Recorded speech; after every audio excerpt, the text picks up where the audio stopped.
சேர்ந்து செதுக்குன ஈர நலம் இது பாறையா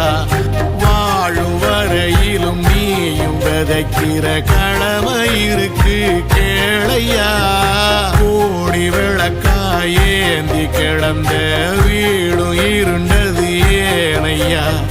மாட விளக்கா நீயும் வரத்தான் வீடும் ஏங்கி நிக்குதையா எத்தனை சாமி வந்ததையா இது எந்தெந்த சாமி தந்ததையா எத்தனை பாட்ட சொன்னதையா அத சுத்துற பூமி கண்டதையா